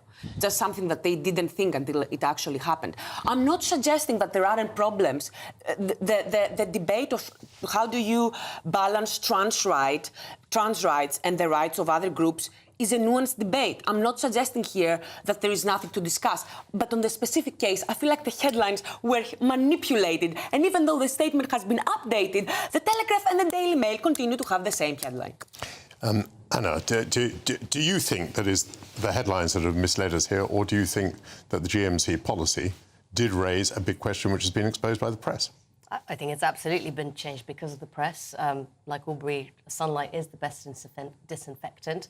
I'd be curious to see whether the GMC has just changed this element, but also another part of the story that worried me, which was if you have a doctor who changes gender, those patients are not necessarily told about that.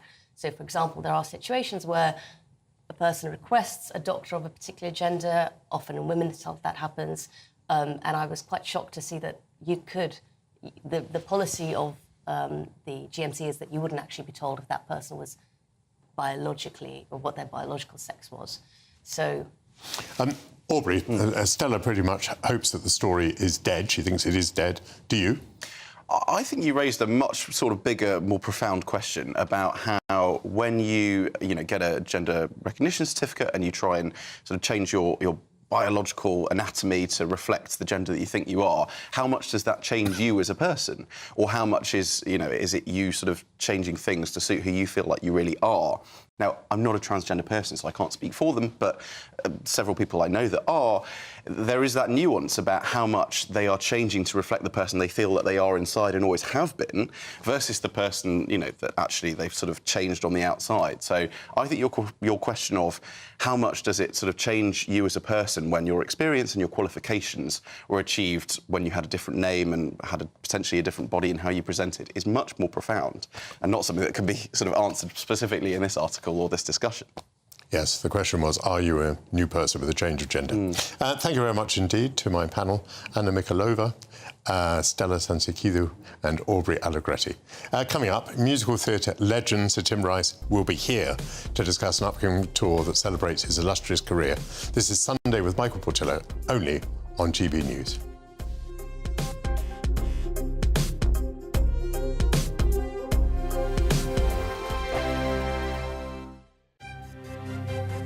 GB News Breakfast, every day from 6 a.m.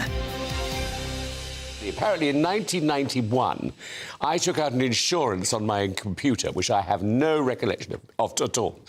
But recently, I've had a foreign voice ring me and say, unless I pay the £1,000 immediately, they'll take it out of my bank account.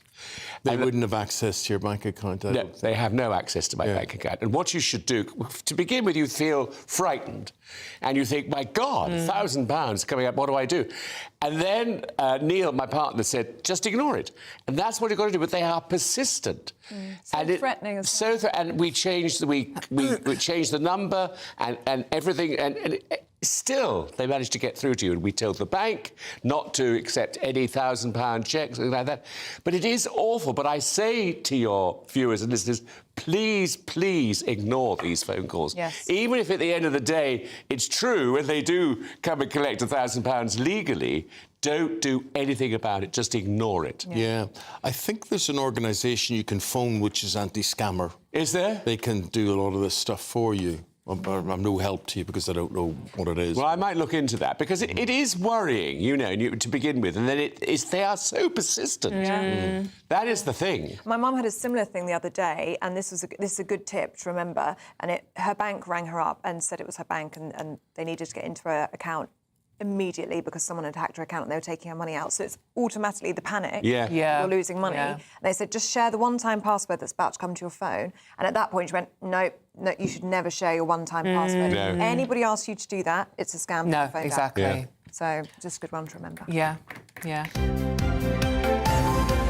GB News, the People's Channel. It's Patrick Christie's Tonight, and here we do things differently. It's explaining the absolute madness of this, doesn't it? It's explosive. I mean, this is very good. It's lively. 850. Your government sat there, Sean, and it did nothing. It's controversial. And the Middle East has been in turmoil since before I was born. It's everything you need to kickstart your evening. Everyone's had their Weetabix tonight. I love to see it. That's Patrick Christie's Tonight, weeknights from 9 p.m. Only on GB News, the People's Channel, Britain's news channel. We're proud to be GB News, the People's Channel, and as you know, we always love to hear your views. Now, there's a new way of getting in touch with us at gbnews.com/your-say. By commenting, you can be part of a live conversation and join our GB News community. You can even talk to me, Bev Turner, or any of the members of the GB News family. Hello there, I'm Eamon Holmes. Thank you for joining us on GB News, Britain's news channel.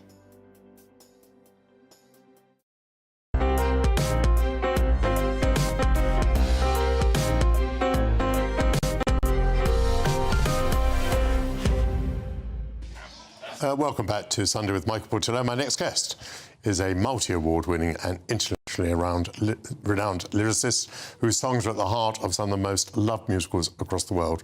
From The Lion King to Evita, Jesus Christ Superstar, to Joseph and the Amazing Technicolor Dreamcoat, Sir Tim Rice's lyrics are on our lips as some of the best known and most hummed of modern times. His collaborations with Sir Elton John, Andrew Lloyd Webber and Bjorn Ulvaeus and Benny Andersson form part of a glittering career. To celebrate, Sir Tim is set to tour theatres across the United Kingdom, once again on his own, reflecting on his career and the musicals that helped to make him, as well as sharing some of the behind-the-scenes details from his time in the industry. Sir Tim Rice is here. You're so welcome back. Lovely to see you again. Thank you, Michael.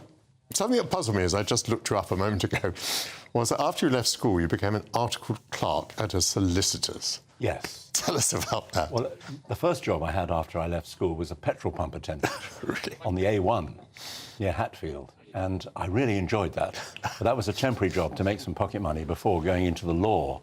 And I only did that because I felt I should do something respectable. I really wanted to be a pop star, or by then a petrol pump attendant. And I was never successful in the law. But I never dreamt that a sort of boring middle-class chap like me would ever get into the music world. That's what other people did. But I did get into it, and while failing in the law, I was writing songs on my own, wrote the tune as well, and gradually got into the music business almost by accident. Finally took up courage to leave the law after 2 years of abject lack of success, and then joined EMI Records, and then met Andrew Lloyd Webber, and so on. The rest is history, and a lot of it is revealed in my tour. But it's such an extraordinarily encouraging story, because there must be lots of potential lyricists, musicians, and so on, who presently are articled clerks or petrol pump attendants, and you show that it can be done. Well, yes, I was very lucky in meeting the right people, particularly Andrew, at the right time. But yes, I think I sort of felt that I will end up as a moderately competent lawyer. Looking back on it, I don't think I would even been moderately competent. But it does show that you never quite know what's going to happen. And if you have a passionate interest, which I did in popular music and to a certain extent musical theatre, but mainly rock and roll and records and the Stones and the Beatles and all that, if you have a passion, it's worth pursuing, or it might pursue you. And if you have an interest in whatever it is, butterflies or whatever, petrol pump attending,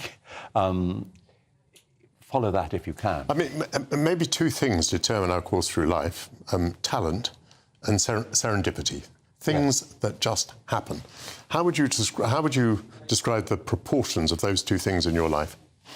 Well, it's difficult to talk about talent if one has it. I didn't know I was competent at writing lyrics until I began doing it. And it wasn't... I only wrote lyrics in the first instance to illustrate my voice. I was making demo records or tapes, very primitive tapes in my bedroom, trying to sell my voice as a pop singer without really thinking it would ever happen. And indeed it didn't. I was very astute there. But through that, I did get a record made. The record companies I sent the tapes to dismissed the voice out of hand. But one of them said, we quite like the song. We think we'll make a record of this song, which you've written. And I said, well, what about the singer? And he's awful. And I said, I've ditched him. I'm really a songwriter. And through writing one pop song, which was not a hit, but it was released on a 45 RPM record, which is, you obviously remember those. Of course. You might be too young, but... No. 45s were the lifeblood of the music industry.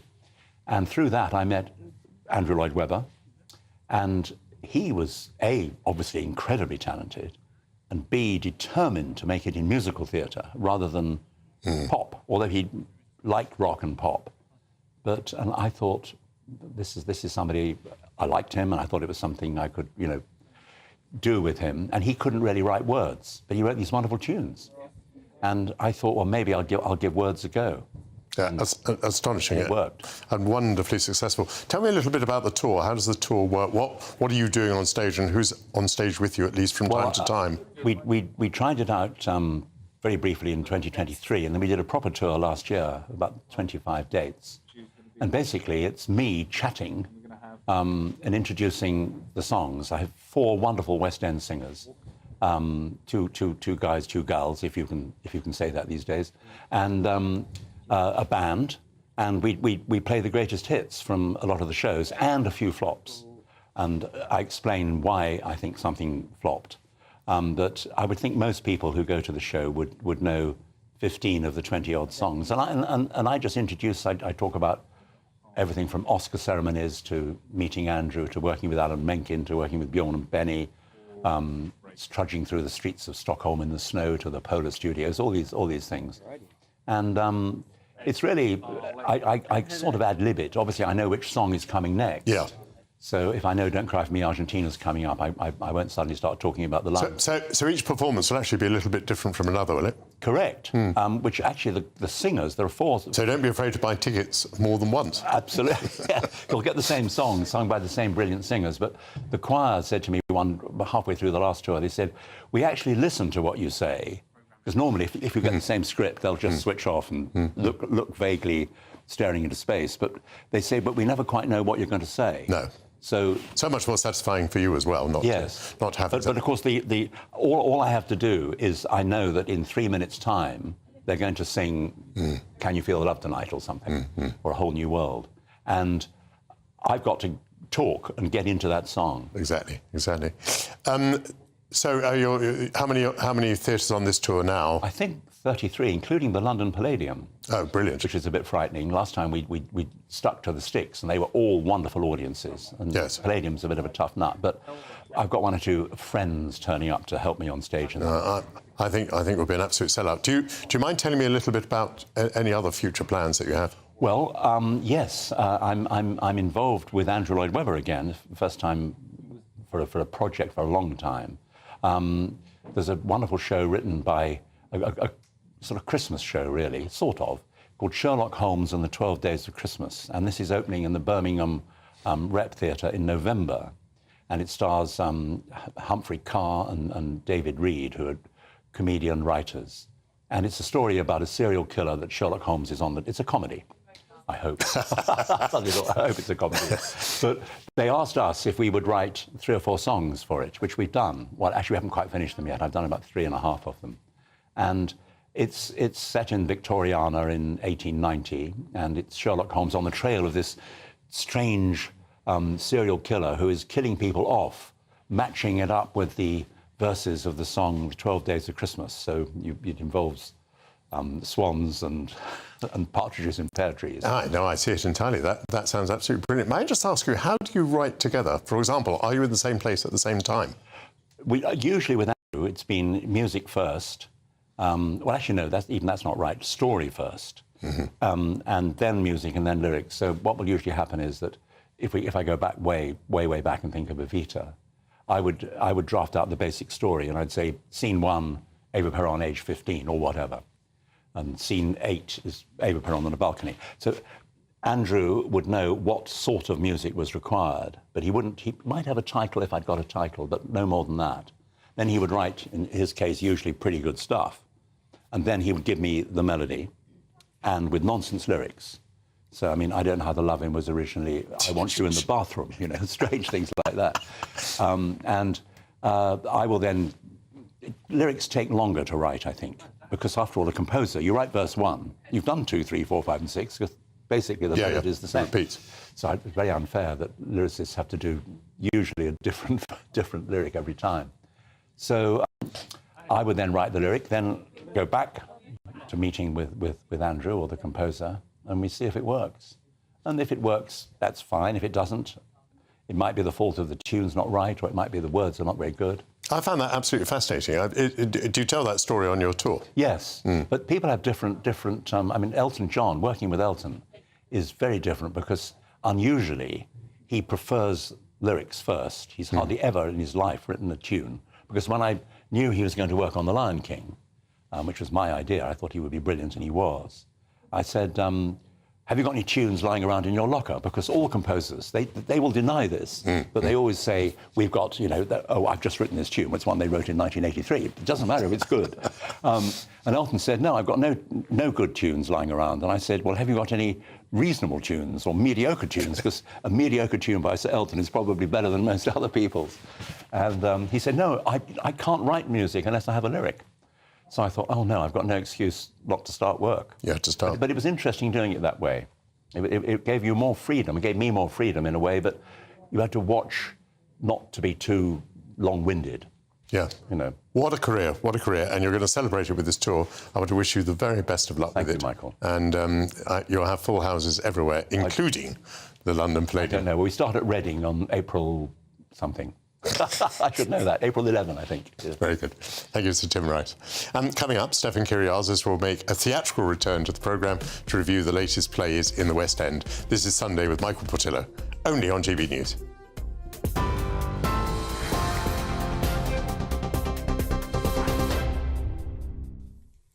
Michael, thank you very much and good afternoon. The top stories. Pope Francis has spent a tranquil night in hospital, according to the Vatican. The 88-year-old pontiff is currently in Rome's Gemelli Hospital. As you're seeing here in these live pictures, he's battling double pneumonia. The Vatican described his condition as critical for the first time yesterday, reporting he'd needed supplemental oxygen and blood transfusions. The Holy Father's condition remains critical, it said, and it also says he's not out of danger. Prime Minister Sir Keir Starmer has condemned what he calls the dangerous right-wing politics of Reform UK in a speech in Scotland. In the speech, which follows weeks of high polls for Nigel Farage's party, Mr Starmer warned that Reform UK is not the answer for Britain.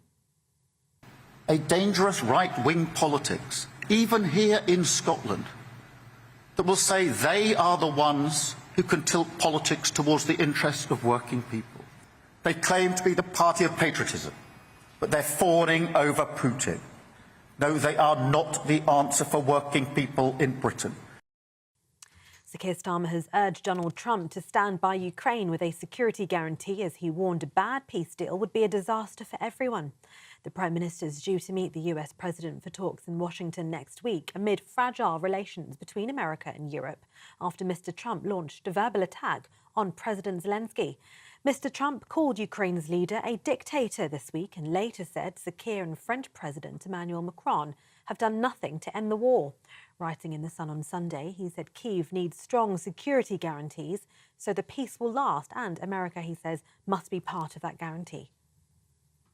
And the French Interior Minister says migration disorders were one of the causes of the terrorist knife attack in Mulhouse, which killed 1 and injured 3 in the eastern French city. Bruno Retailleau also says one of the injured victims is currently fighting for their life. The suspect, who was arrested at the scene, has been identified as a 37-year-old Algerian man. He was allegedly ordered to be deported and was on a terrorism watch list. President Macron said he had no doubt it was an Islamist terror attack. Those are the latest headlines for now. More from me at 1 o'clock.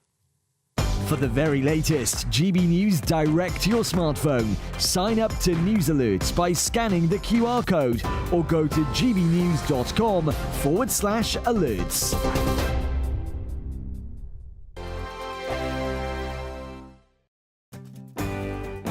I'm Patrick Christys. This is GB News, the People's Channel, Britain's news channel.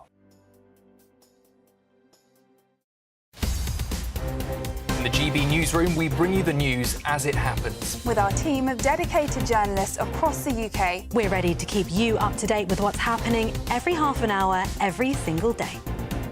Bulletins here on GB News. The People's Channel. Britain's news channel. This is GB News, Britain's news channel.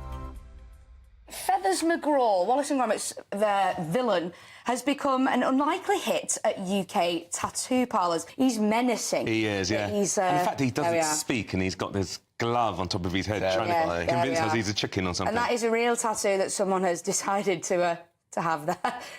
What do you two think about tattoos? Are they express themselves? Or? I love it. So I've basically got Dr. King. There we go. Me. Oh, there he goes. Nice. He's showing us. If you can't fly, run. Nice. It's probably slightly more meaningful than having the villainous Engel. Oh, come on, Trey. You got Feathers McGraw? Maybe not. It's kind of got that kind. You know when you go abroad and you're Beef or Magaluf and you Tenerife and you get a quick tattoo. It's looking like that, chest, or like a pirate or something. It's kind of got that vibe. Not for me. However, I do get the sentimentality around it. You know, some people have grown up on Wallace and Gromit and they love it and it has meaning. And he is a well-written character, so I get it. Brilliant, isn't it? I prefer my tattoos a bit more meaningful. Bit more, yeah. I feel like as well, there's a surge in it. Lots of people have had it, but then is it then going to become unpopular because of it? And how many people regret the Then you're in tattoos? trouble. Apparently, Buyer's not remorse. 14% of people regret tattoos. Wow. See, I think that's where the meaningful side comes into it. I've got a couple of meaningful tattoos, and I know I will never get Hidden bored ones? of them. Not one on my wrist, one on my ankle. They're not hidden, but I think because they mean something to me, I'll never get bored. Yes, exactly. I think that's important. If you're gonna, a tattoo's for life, isn't it? That's the thing. It's got to mean I haven't got something. anything. Have you not? I'll be indecisive. I think I'll nothing get you something. thought I want to keep on my body forever. If I had about 6 or 7 pints and then stumbled into a tattoo parlour, you'd come out with something that. chaotic. I'd be able to pronounce a disaster. Yeah, a disaster could happen. Then I walk out. And, oh no, I've got this for the rest of my life. You might become addicted. Well, let's hope not. Some people do. Covered in them. GB News, the People's Channel. I'm Christopher Hope. From pop stars to politicians, I'll interview anybody in a pub who's got a political opinion. Join me every Friday on Spotify, Apple Podcasts, YouTube or gbnews.com, or wherever you get your podcasts. This is GB News, the People's Channel. I'm Emily Carver. This is GB News, Britain's news channel.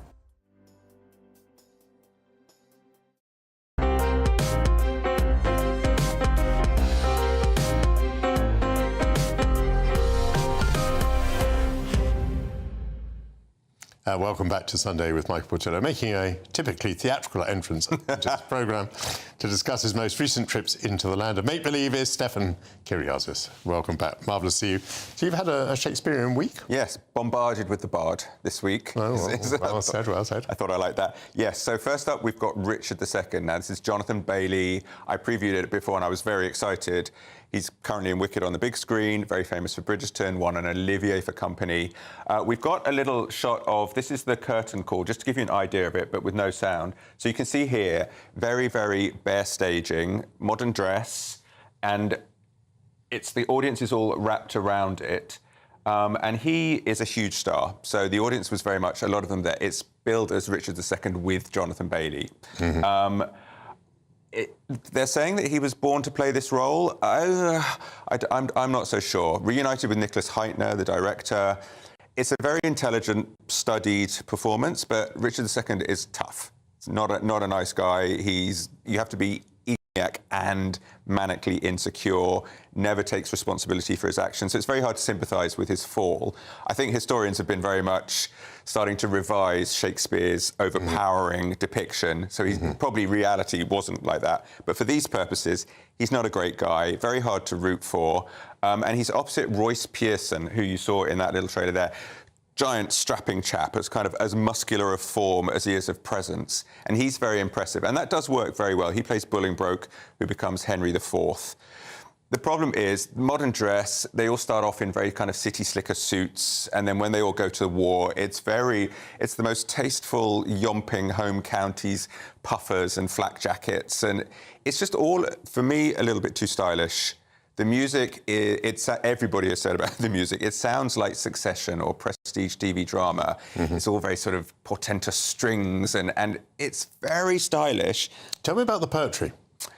I found that it sort of clunked a little bit for me. I could hear a little bit of didum didum didum didum didum didum. I mean, there's these great lines like "I am the king of my griefs" or "I have no name, no title." So little standalone lines work well. The famous "This sceptred isle" is delivered from a hospital wheelchair. So it's beautiful, but it's not that kind of classic rolling Shakespearean delivery, which is fine. But for me, I just felt that actually the music and the lighting and the staging did a lot of, and did too much of the heavy lifting of the plot and the narrative and the emotional cues. So for me, this is not... Am I hearing a 3-star? For me, it squeaked into a 3-star. There's been 3s and 4s. What, squeaked down from 4 or up from 2? Up from 2. Wow. I just felt... Oof. I mean, you're not really supposed to care about him, but I just didn't really care about anything. And there's a lot of meetings and plotting going on and people coming on and off, but they all kind of look and sound the same. OK. So I just wasn't terribly involved. That was at the Bridge. Was the other Shakespearean outing more successful? Much Ado About Nothing. Now, this is Tom Hiddleston, Hayley Atwell. It's a terribly sombre, serious affair, I'll have you know, and I've got a little clip of the curtain call here to give you a little bit of a feeling of that.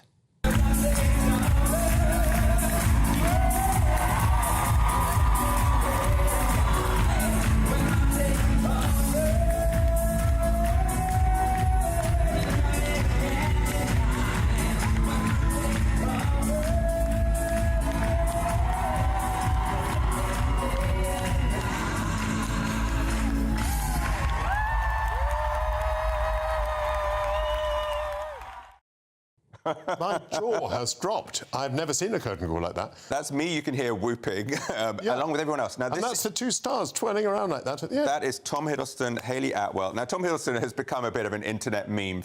He likes getting up and dancing on chat shows. So he does a lot of Running Man, and he's very famous for doing this mad dance to Rasputin. So he loves moving, and he's not great. bad for a man who has a double first in classics. And the most glorious, beautiful voice. But this is Theatre Royal Drury Lane, where we saw The Tempest before. It's Jamie Lloyd again with his same company. It almost works like a repertory company, so most of the cast are the same, except for the big name, sort of top-name stars. This is a huge barn of a theatre, like massive, massive balconies. You have to fill it.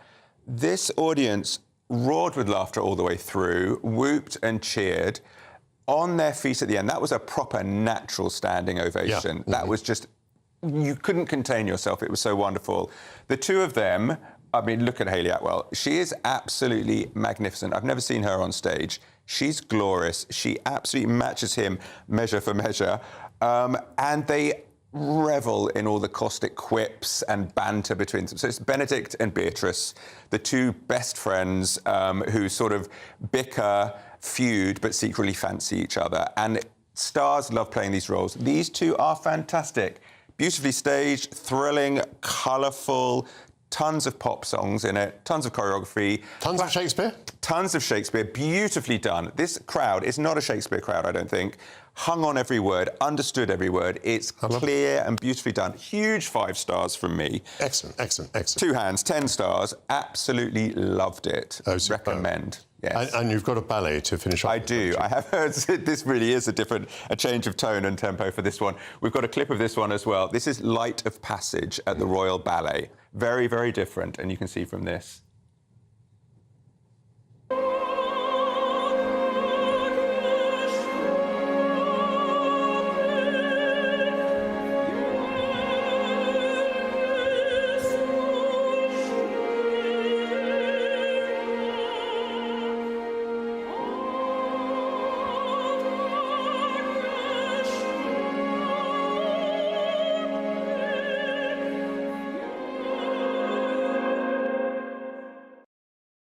I have a ticket for this, so I'm going to hang on your every word. It's glorious. Now, there's some lady warbling away. You like all that kind of stuff. So this is Gorech's Symphony of Sorrowful Songs, which has become very associated now with the Holocaust. But it's also about displacement, separation, all these sorts of things. So those clips, you can see how beautiful it is there. Crystal Pite, the Canadian choreographer, she is very much about masses of bodies that undulate. They kind of surge and contract. They form all these different beautiful tableaus. Absolutely gorgeous. Stunningly done here by the Royal Ballet. I mean, this lighting and everything you can see, the staging is exquisite. It looked like special effects at moments. The first part is actually Flight Pattern, which was a short piece, which is very much based on migrants. And then she's now extended it. So the next 2, we go first to the children, And then the final part is about ageing and mortality. And you get the kids are incredible. There's 6 of them, and they are dancing. They're being lifted up. They're kind of scything and swooping through the air, and then they are pulling these formations of people behind them. Beautiful. And then the final part, we have 2 much older dancers. Great to see different ages, different body shapes. It's about humanity. It's a plea for understanding. It's a plea for life. Ooh. And it's really, really another strong 5 stars from me. That's on at the Royal Opera House until March the 12th. And I'm very, very pleased that I have a ticket for that. And Beautiful. Thank you, Stefan. You send me with a spring in my step to see that ballet. Coming up, Amazon MGM has paid more than £1 billion for so-called creative control of the James Bond franchise. I was speaking to a Bond expert and fan of the films for a reaction. But first, if you're in search of some winter sun, here is the forecast for some of the top European holiday destinations. Be nice to escape the grey. Clear skies, here we come. As clear as our travel insurance. All Clear Travel Insurance sponsors GB News Travel Destinations Forecast. Hello there. It still remains cold in Greece and Turkey with the risk of showers stretching westwards as well, but dry across western parts of the Mediterranean. Canary Islands 17, 18 degrees, Madeira as well, seeing some bright or sunny spells. Dry across central southern parts of Spain and Portugal, rain across the north, and then showers for Italy across into Greece, where it will also feel quite hot, cold. Temperatures 8, 9, 10 Celsius. Turkey as well on the cold side. Does slowly start to warm up through the latter part of the week. All Clear Travel Insurance sponsors GB News Travel Destinations Forecast.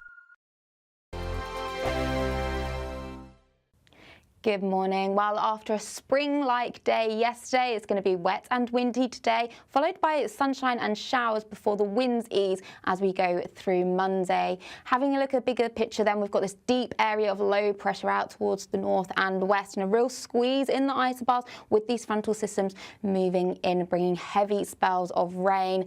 There are wind warnings and rain warnings in force across the country, so do keep an eye on those, with heavy and persistent rain, especially across the hills in the west, northwestern England, into Wales and the southwest of England, especially for southwestern Wales too. Otherwise, some strong winds out there coming up from the south, drawing up that mild air still, but probably feeling pretty unpleasant underneath all this heavy and persistent rain. So as we go through Sunday evening, we still hold on to this rain. It will really linger across parts of southern Wales and across parts of southwestern England. So do take care here. There could be disruption and spray on the roads. Behind that, across Northern Ireland and parts of Scotland, it's going to be a case of clear skies, but also some blustery showers moving through. So as we go through the rest of a Sunday evening then, do take care if you're travelling through this evening, flooding and spray on the roads as this band of rain across much of central parts of England and the south gradually shifts its way further eastwards. Behind that, it will turn drier, especially across Northern Ireland and Scotland, holding on to blustery showers here, but it will still be a mild night with temperatures not dropping far below 7 or 8 degrees. So a damp and dreary Monday morning, especially across southern parts of England, with the band of rain moving its way eastwards. Behind that, turning drier for most of us on Monday, still with a few showers around, blustery and heavy in the northwest of Scotland. Otherwise, it should be feeling pleasant in any sunny breaks, highs of up to 14 degrees. This is Britain's Newsroom, where your voice matters. It's just astonishing. With expert analysis and honest opinion, we don't just keep you informed. We bring you unique perspectives you won't see anywhere else. Can't argue with any of that. When the news happens, it happens here. On Britain's Newsroom, weekdays from 9:30 a.m. Only on GB News. Headliners on GB News, 11 p.m. every night. It's got 3 top comedians going through the next day's newspapers so you don't have to read them, which is great. That's a good point. He's lying. Maybe he's not lying. That's Headliners every night from 11 p.m. and 5 a.m. as well on GB News, Britain's news channel. Join me, Nana Akwe, for an informative, interactive news programme with a difference. It's fun. No, he didn't say that, Dave. I'm so surprised. I think there's an element of truth to that. Join me from 3 p.m. every weekend, only on GB News, Britain's news channel.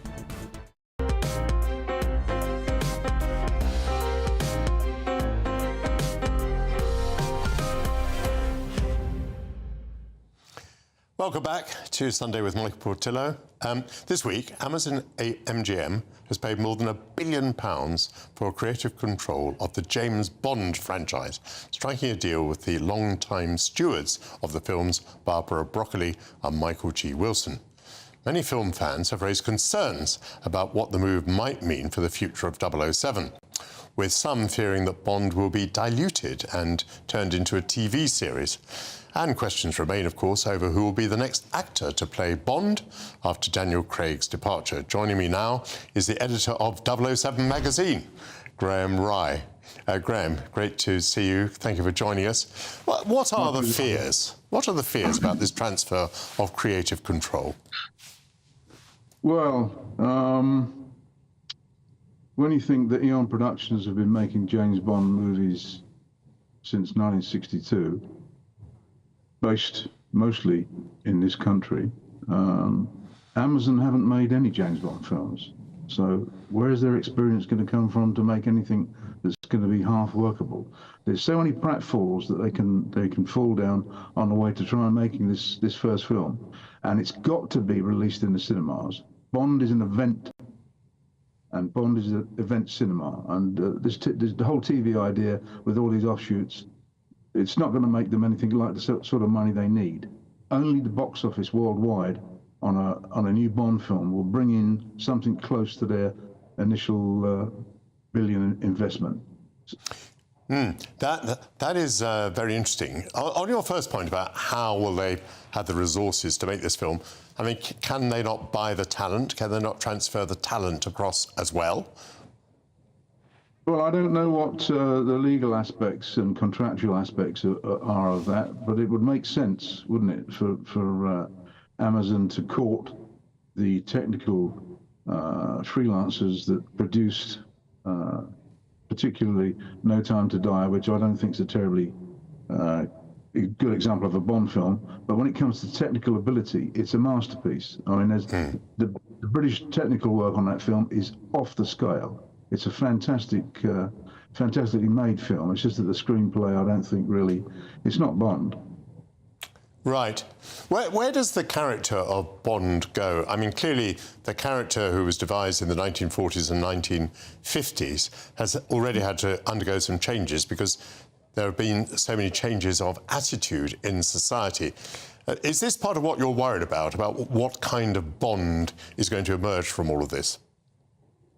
Well, yes, that is worrying, because I'm not sure that Americans have ever really understood the Britishness of James Bond. I think they've got a kind of cliched idea of what it's all about. You need to read the books. You have to go back to Fleming. That's what I'd like to see them do. Go back to Fleming and refilm all of the books in order. You know, I mean, some people would say, well, it's only a little while ago that Daniel Craig was first appearing in Casino Royale. But next year, that will be 20 years ago. The audience for that won't even remember that. The general audience don't remember what they've seen particularly anyway. So it could be done. And they're fantastic, fantastic books, beautifully written. They're great stories. And I think that to go forward, you have to go backwards first. You have to go back to Ian Fleming and do justice to his wonderful novels. I can understand why Barbara Broccoli and Michael Wilson have decided to throw the towel in, because Barbara's in her 65th year and Michael's in his 83rd year. I'm in my 74th year, and I've been producing and publishing 007 magazine commercially for 40 of those years. So I know exactly what Bond overload feels like. It's both a blessing and a curse. But that's very revelatory. We've got about 30 seconds left. Do you have a tip about who should be the next James Bond? I do. Stuart Martin, a Scottish actor, is the only man for the job, and I'm the only man to help Amazon do it properly. So that if they'd like to contact my agent, and we can arrange a fee. and just tell me very briefly why he's the one. Well, he's Scottish. He's 6'2". He's got those dark looks. He could be a Bond in the style of the best Bond ever. Thank you very much. Thank you, Graham. Cheers. And thank you to all my guests this week. It's been a real honour to share your company. I hope our discussions have brought some winter sparkle on this February day. I'll be back next week at the same time. But coming up now, and please stay tuned, is The Weekend with Dawn Neeson. From me, though, bye-bye.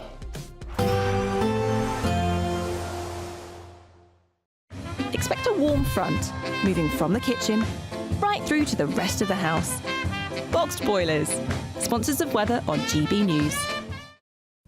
Good afternoon and welcome to your GB News weather update from the Met Office. After a spring-like day yesterday, it's going to be wet and windy today, then followed by sunshine and showers with the winds easing.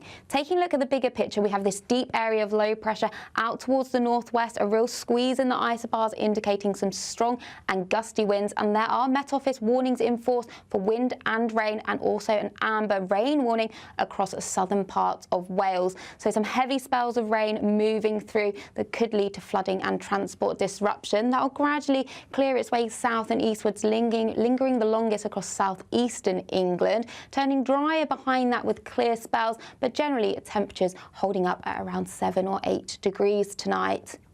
So to start Monday morning then, well, it's going to be a pretty damp and soggy start across the southeastern parts of England with this band of rain, but a mild start here with temperatures already around 10 degrees. Behind that, though, it is a case of sunny spells and scattered showers. Still breezy across the northwest of Scotland, and the showers will turn quite heavy here as we go through Monday afternoon. So as we go through the rest of Monday then, this band of rain across southeastern England will gradually clear its way towards the east. Then behind that, turning drier for most of us, but there will be some scattered showers around, mixed in with sunny spells too. And the showers still could be on the heavy side, perhaps with the odd rumble of thunder, staying blustery across the northwest of Scotland. But otherwise, temperatures